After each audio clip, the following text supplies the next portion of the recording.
उल्हासनगर महानगरपालिका आणि आयुष्यमान आरोग्य मंदिर यांच्या संयुक्त विद्यमाने शहरात कुष्ठरोग मुक्त सुरक्षित अभियान राबवण्यात आले आहे।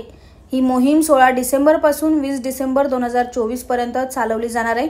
मोहिमेचा उद्देश म्हणजे स्थानिक वसतिगृहांमध्ये, वृद्धाश्रमामध्ये, आश्रमशाळांमध्ये खाण कामगार, वीटभट्टी कामगार, ऊसतोड कामगार आणि अन्य स्थलांतरित व्यक्तींची नियमित आरोग्य तपासणी करणे।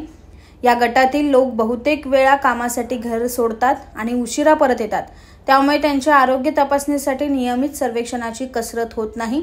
यामुळे या मोहिमेद्वारे अशा व्यक्तींना योग्य तपासणी आणि उपचार मिळवून दिले जाणार आहे। आरोग्य विभागाच्या कुष्ठमुक्त सुरक्षित महाराष्ट्र मोहिमेअंतर्गत संशयित कुष्ठरोग लक्षणे असलेल्या रुग्णांवर तपासणी केली जाईल आणि मोफत उपचार तसेच समुपदेशन उपलब्ध केले जाणार आहे। आरोग्य पथकांना योग्य माहिती देऊन सहकार्य करण्याचे आवाहन करण्यात आले आहे। यासाठीच 5 टीम तयार करण्यात आल्या आहेत, ज्यामुळे नवीन रुग्णांचा शोध घेणे सुलभ होईल। आरोग्य विभागाचे अधिकाऱ्यांनी सांगितले की कुष्ठरोगाचे रुग्ण शोधून त्यांना उपचार देणे हे या मोहिमेचे मुख्य उद्दिष्ट आहे।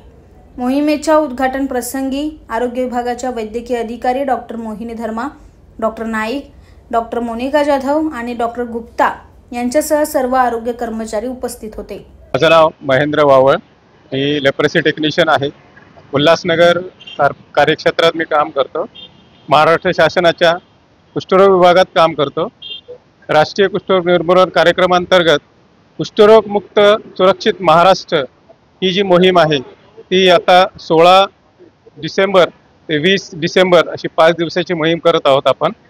या मोहिमेअंतर्गत जे आपल्याला नियमित सर्वेक्षणामध्ये जे वंचित राहिले तपासणीसाठी, त्यासाठी आपण त्यांची तपासणी करत आहोत। त्यामध्ये आपण वीटभट्टी किंवा कारखाने याच्यातले कामगार किंवा बांधकाम जे विभाग आहे, बांधकाम आहे त्या ठिकाणी असणारे मजूर यांची तपासणी करत आहोत, किंवा अजून आश्रमशाळा किंवा आश्रमातले जे काही विद्यार्थी आहेत त्यांची तपासणी करत आहोत। अशा ठिकाणी आपण तपासणी करत आहोत। आता उल्हासनगरमध्ये आपण 15 टीम केलेल्या आहेत आणि त्या अनुषंगाने आपण 5 दिवस त्यांची मोहीम राबवणार आहोत आणि त्याच्यातून आपल्याला नवीन केसेस मिळण्याची शक्यता आहे। आणि 2027 पर्यंत कुष्ठरोग निर्मूलनाचं काम आहे ते आपल्याला करायचं आहे। त्यासाठी लवकरात लवकर निदान कुष्ठरोगाचे उपचार शोधून काढणे आणि त्याला उपचाराखाली आणले हे आपलं उद्दिष्ट आहे आणि जास्तीत जास्त लोक शोधून काढून हे याचं निर्मूलन करायचं कुष्ठरोगाचं, यासाठी आपण ही मोहीम राबवत आहोत।